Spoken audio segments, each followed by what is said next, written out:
you very much indeed, Bulldog Batten of UKIP. You know, that lot of conmen over there, those frauds, those traitors over there, have declared war on the British people. It's a war without guns.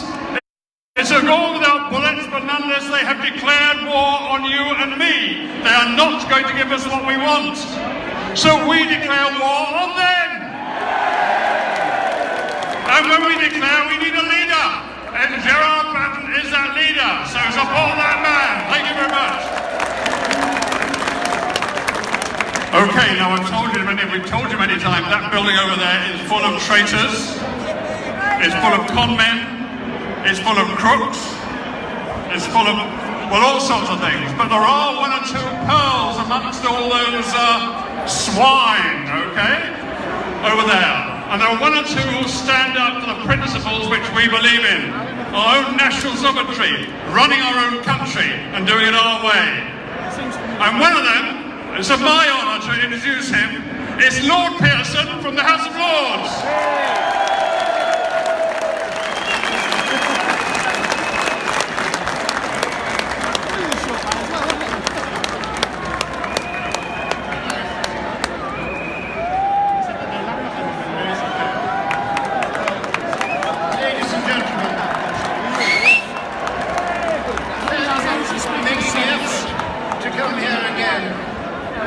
Thank you, Tommy, for laying it all on. Ladies and gentlemen, there is a lot of energy here today, but not much political power, because the political class doesn't listen to marches. So the question becomes, what are we going to do with all this energy? What is the object of the exercise, as they say in the army, and how are we going to achieve it? I have a very boring suggestion, and I hope you won't mind if I put it to you. We should make it our priority to get the voting system which elects the House of Commons changed from first past the post to some form of proportional representation. Forgive me if I repeat the statistics. Under the present system, some 40% of the electorate don't bother to vote. Many of them because they see that there is no point in their doing so. British governments are elected by some 40% of the 60% who do bother to vote, or 24% of the electorate. So in the 2015 election, for instance, the Conservatives formed the government with 330 seats in the Commons, supported by exactly 24% of the electorate. UKIP was supported by 80% of the electorate, 1/3 of the Conservative vote, and got precisely 1 seat. Ladies and gentlemen, when I've pointed this minuscule anomaly out in the past, I have always been told, but under first past the post, we have the smack of firm government. We are not like all those wretched European countries who can't form a government because they have proportional representation. Ladies and gentlemen, I'm not quite sure how that stacks up at this very moment in the Commons today. Smack of firm government indeed, and I trust we won't hear such nonsense again.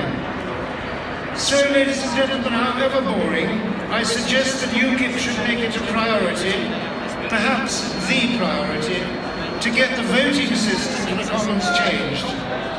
Of course, it won't be easy. The political establishment will fight to keep their present cosy arrangement going.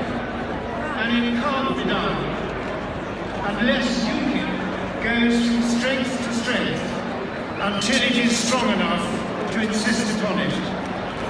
And that, ladies and gentlemen, that means joining UKIP and getting our friends to do so, and supporting Gerard as he takes it forward.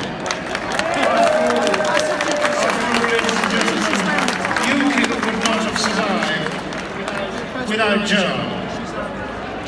Ladies and gentlemen, I was going to regale you with my latest bright idea for getting us out of the Brexit mess.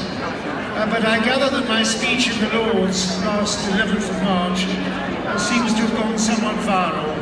So many of you will have seen it and I won't repeat it now.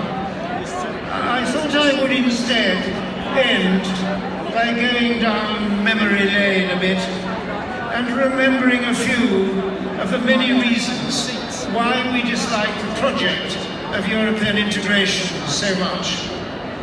Let us not forget that the people of Europe are our friends. Our enemy is the project and its bureaucrats and puppet politicians whose aim is to destroy the democracies and parliaments of Europe and replace them with wholly undemocratic rule from Brussels. They justify this by pretending that they have brought peace to Europe since 1945, which is of course complete nonsense, because NATO did that. Yet, ladies and gentlemen, that is still the mirage which keeps the whole thing afloat. If anything, the EU sparked the conflict in the Ukraine by trying to absorb it, and the project, with its euro, has caused untold suffering in Greece and elsewhere. This answer to me last week from the government confirms that Brussels has imposed 20,000 laws of one kind or another on the British people, and there was nothing our Parliament could do about it. Let us remember that EU law, which we must obey, is proposed in secret by the unelected Commission, negotiated in secret by the unelected Committee of Permanent Representatives, and passed in secret in the Council of Ministers, where the British government has been outvoted on every single one of the 77 measures that we have opposed in the last 20 years. And my lords, and my ladies and gentlemen, and my lords, not many of them here, I don't think, and what about perhaps the millions of people in the developing world starved to death by the EU's dumping its excess agricultural policy products on the local market? How is it that the left loves this project so much? And what about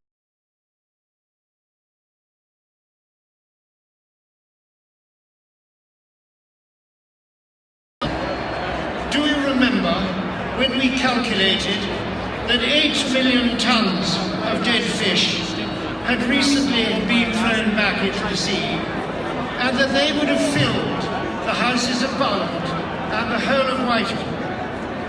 I remember suggesting that that might have been a better use for those buildings, which wasn't very well received. I'm sorry. And finally, ladies and gentlemen, a sort of joke. Do you remember Douglas Hurd saying after Maastricht that the EU would no longer interfere in the nooks and crannies of our private lives, which was promptly followed by the Condom Directive? This, ladies and gentlemen, took 5 years to agree in Coreper, because the French and the Italians insisted that they had to have larger ones than anyone else in Europe for their men. In the end, they buried the directive after I mentioned this in the law.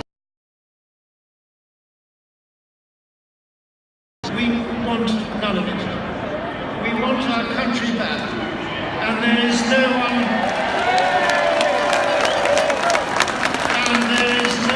better than Joe to lead us to that happy future. Thank you.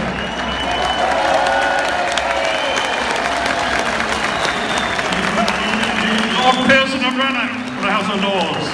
Thank you very much indeed. Now, you heard a lot from the platform here. I think it's your turn. Are you in good voice?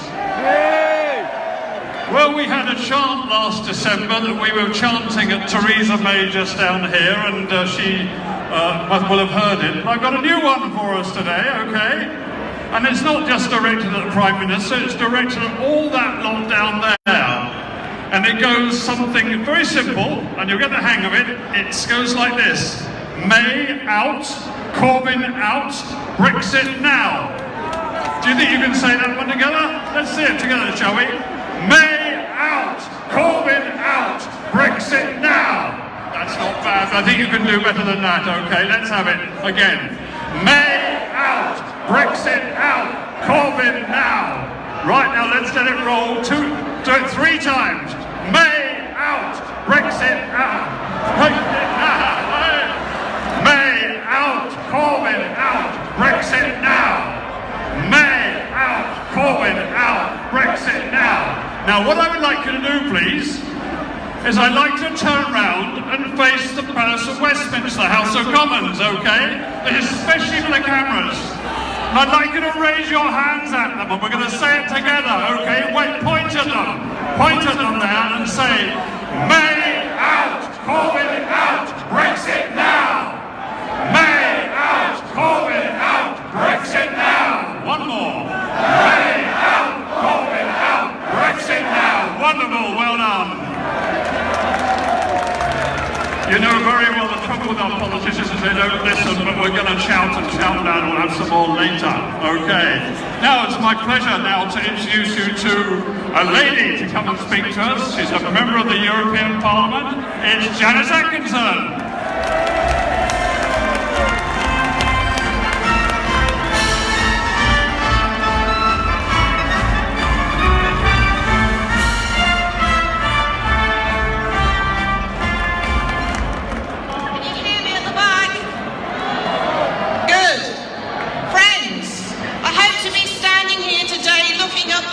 Seeing our Union flag flying over Westminster once more. And that flag, and those inside Parliament launching Global Britain. Global Britain, a proud trading nation, once again in control of our taxes, our laws and our borders. It was supposed to be a day of national celebration and pride. We're here today saying we're ready, we're good enough, and we're big enough as an independent nation state. Let's do this! You said Theresa May has been waterboarding the voters, lying to the voters. She's a Remainer. We've got a Remainer government, we've got a Remainer opposition. In the largest plebiscite that this country has ever seen, the voters had their say. And those that hadn't voted in a generation, and those that hadn't voted before, and those young people who voted for the first time, you Remainers took away their future. But we did believe in representative democracy, but how many of you believe in representative democracy anymore? The trust has been crushed, eclipsed and stamped out. It's about integrity, honesty and principles. We've been told extremism is on the march in the UK, that Brexit unleashed an ugly, threatening and far-right dystopian future. Yes, it's all true, absolutely all true, but it's not you, and it's not the 17.4 million voters that I'm referring to. It's not us that's ripping up the Constitution and alienating our voters. It's May, her government and the establishment. And let's not forget double-crossing, lying Labour. Do you know what? Even Corbyn, they're using language and threats that would be at home in North Korea or Venezuela, but we know that's where Corbyn's better off. They tell us that people can't be trusted, that we need a soft Brexit, whatever that is. We cannot let the extremists win. The public made a grave error. We must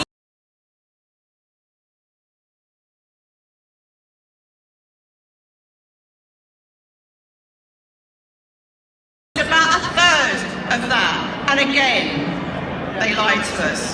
But as those middle classes marched last weekend, having a jolly day out with their vegan and their gender-neutral, gluten-free picnics, clutching their organic soya chia lattes, chanting bollocks to Brexit, wrapped in a foreign flag, I interviewed them for Rebel Dog Media. I said to them, who's your MEP? Did you vote in the EU referendum? Did you vote in the EU elections? And did you vote for the EU army? Do you know who the President of the European Parliament is? The answers from the ignorant and arrogant highlighted how so many little knew about the EU. Log on and watch it, it's pure comedy gold. Well, it would be comedy if it wasn't so tragic. Yet we're told they must be listened to. Why? They didn't know.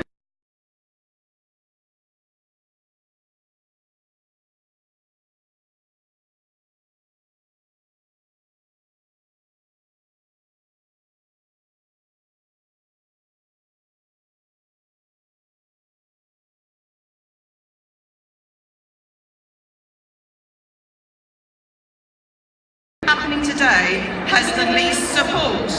184 MPs revoking Article 50, most of them Labour, and we're the extremists? Both the Commons and Lords are stuffed full of party apparatchiks, those who contributed cash for seats, gender quotas, and people that are stuffed with the only qualification that they've got is gender studies for women, and men who are actually unemployable elsewhere. We told them to take back control, but they're incapable because we gave up control of the EU 40 years ago. Friends, it is time to take back control. The local elections are coming up. There will be many candidates standing. Refuse to vote for the main parties. Vote instead for a Brexit party or a candidate, even the local mump standing to improve local services. Don't spoil your ballot paper, as those over there are saying. Cast your vote. We are Great Britain. Let's take back control, because we are going to have our country back.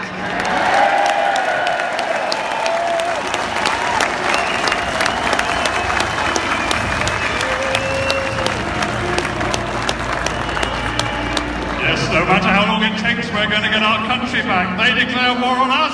We declare war on them, and we will fight until we get our country back. Okay, you heard from Gerard Batten, who's a leader, but also UKIP MEP. I have now another MEP for you, Stuart Agnew.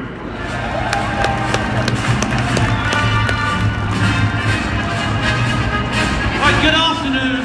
What a wonderful sight there is here in front of me. And something that Tommy Robinson was saying right at the beginning, that the media are selective in their news and turning. But there is a conspiracy with the EU and the establishment here and the media here. They don't want to talk about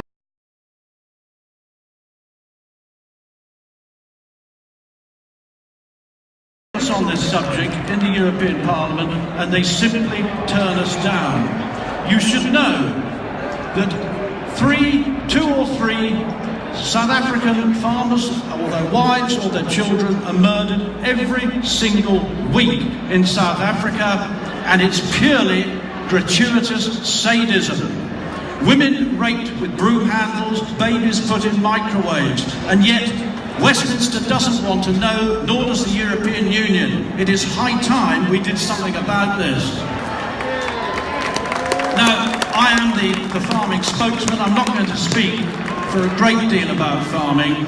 For the last 2 years, I'd nursed the hope that the Article 50 period would be put to proper use and leave us with a relationship with the EU that preserved trade and dismissed politics. Well, as Gerard has told you, they have wasted that time. The majority of farmers would have had the same opinion. However, those politicians over there have spent the time trying to betray Brexit. The only way now to get a good deal is via a no deal. What's the best way to get a no deal? Yes, it will be bumping for sheep farms, particularly the early ones. But if sheep are in Britain, there's a political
Let's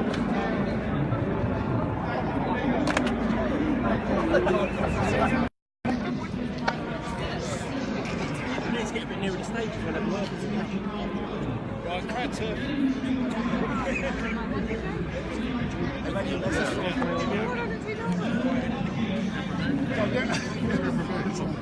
Sound quality is terrible, yeah.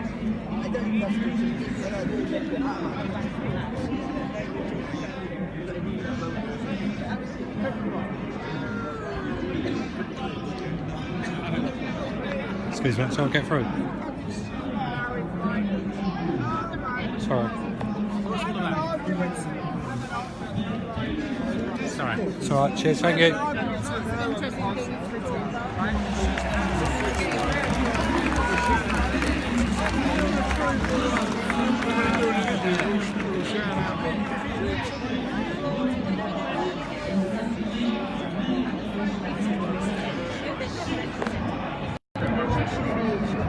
She should be thrown out.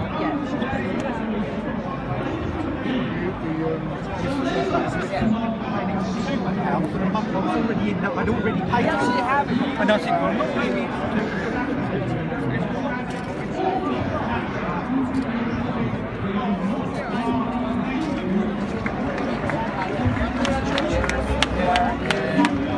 Publicly supporting fascist approach. So, what a shit. And they say, thank you. Lost 9 million. 9 million. Thank you. But when they give you back the money, they say what to spend it on. Yeah.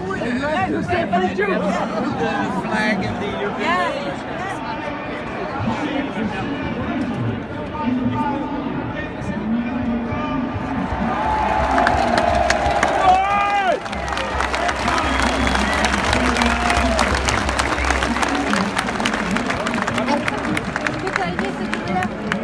Parlez doucement. Si tu parles doucement, je peux comprendre un peu.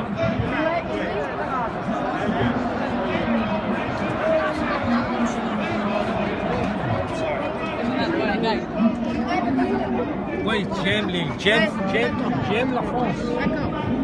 J'habite là, en France.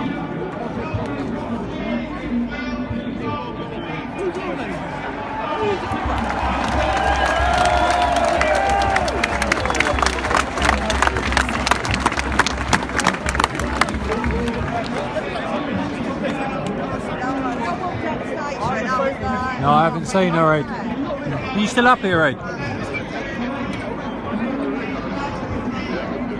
Is that the time since we were meant to leave?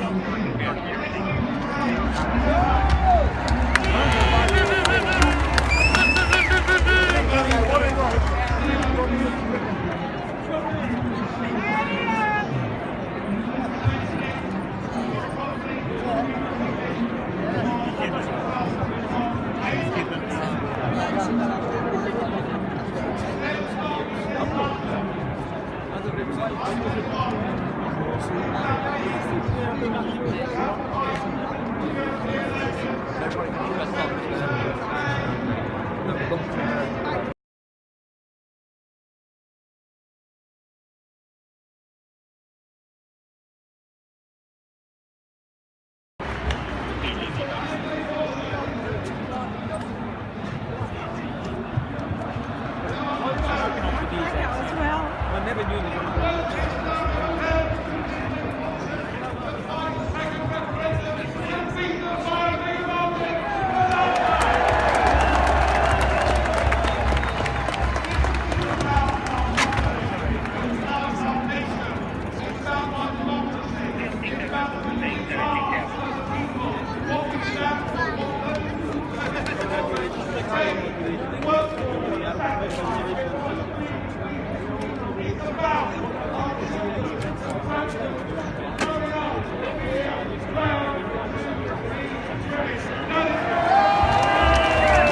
Dragons are alive.